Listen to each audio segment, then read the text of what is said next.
Bonjour à toutes, bonjour à tous. Nouveau journal des produits de bourse de l'Obsa, journal du vendredi 24 janvier avec hier, jeudi, ce gros recul à la bourse de Paris puisque le CAC 40 a vu rouge, un moins 1,02%. Le CAC 40 qui passe sous les 4300 points à 4280 points.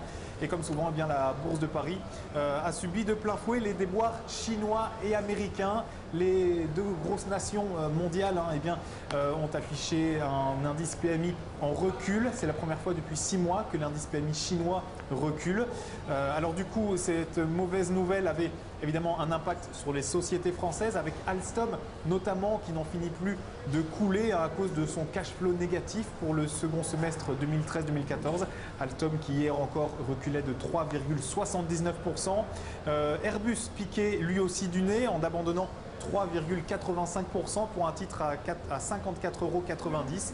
Au final, seul Peugeot s'en sortait, un Peugeot qui maintenait un cap haussier suite à l'annonce d'une hausse justement de son capital. Peugeot qui hier terminait la séance sur une jolie poussée de 4,27%.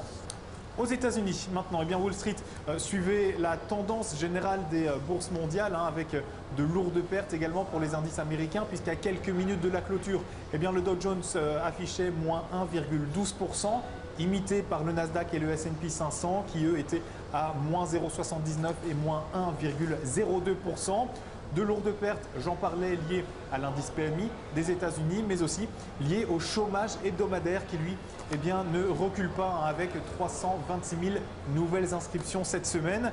Alors une séance difficile au premier abord, sauf pour Netflix, le site de séries et de vidéos en ligne Netflix qui a vu son titre gagner près de 16% ce jeudi et ce grâce à de très bons résultats trimestriels. Netflix avec notamment 2,3 millions de membres supplémentaires rien que pour le quatrième et dernier trimestre de l'année 2013.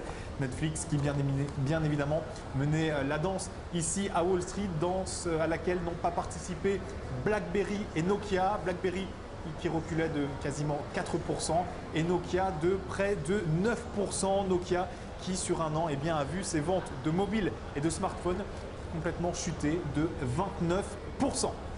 Pour terminer, comme à chaque fois, un mot de la valeur à suivre. Et ce vendredi, il s'agit de la banque Crédit Agricole, dont le titre a validé en début d'année une figure de continuation haussière en triangle symétrique. Il continue ainsi d'être soutenu par sa moyenne mobile à 20 et 50 jours ascendante. De son côté, le RSI est au-dessus de sa ligne de signal sans être en territoire de surachat. La tendance est du coup à une poursuite de la progression avec les 11,35 € comme première cible. Le dépassement de cette cible permettrait ensuite au titre de rallier les 12,90 € avec néanmoins une invalidation en dessous des 8,74 €. Alors si vous voulez jouer cette valeur, la stratégie qu'on vous propose, c'est l'achat du Warrant Call Crédit Agricole à D630T d'Unicredit.